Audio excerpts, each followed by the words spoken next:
যিজনে তোমাৰ প্ৰকৃত প্ৰেমত পৰে সেইজনে তোমাক এৰি কেতিয়াও আনৰ হ'ব নোৱাৰে, আনকি তোমাক এৰি থাকিবও নোৱাৰে।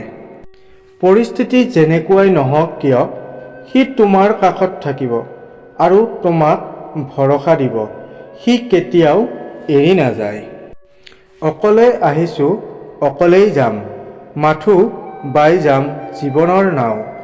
তাৰ মাজতে কোনোবা আহি আপোন হ'লে মনটোত অলপ শান্তি পাম। যদি মূৰ তল কৰিলেই সম্পৰ্ক গভীৰ হয় তেন্তে মূৰ তল কৰাটোৱে ভাল, আৰু যদি প্ৰতিবাৰে তোমাকেই মূৰ তল কৰিব লাগে তেন্তে সেই সম্পৰ্ক ভাঙি দিয়াটোৱে ভাল। যদি মনে মনে কথা কোৱাৰ ছিষ্টেম নাথাকিলেহেঁতেন তেন্তে হয়তো পৃথিৱীৰ আধা মানুহৰ সৰ্বনাশ হ'লহেঁতেন। বিচাৰিলেই যদি পোৱা গ'লহেঁতেন তেন্তে মই কি তোমাক এবাৰো নিবিচাৰিলোহেঁতেন?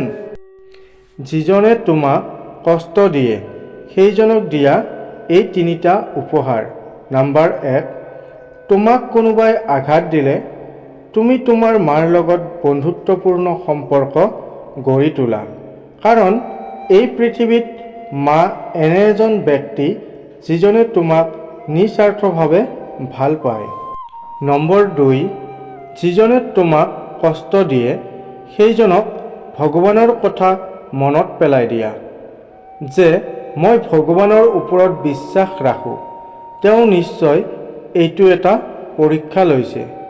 যিজন মানুহক মই ইমান ভাল পাইছিলোঁ সেইজন মানুহেও আজি মোক কষ্ট দিবলৈ আহিছে।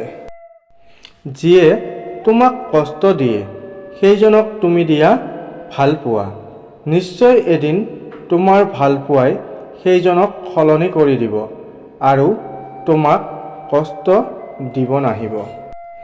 জীৱনত ভাল দিন পাবলৈ হ'লে বহু বেয়া দিনৰ লগত যুদ্ধ কৰিব লাগিব।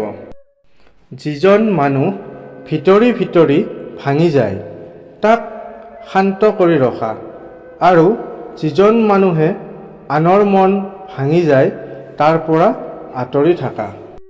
মানুহৰ পতন হয় 2টা কাৰণত, সেই 2টা হৈছে হিংসা আৰু অহংকাৰ।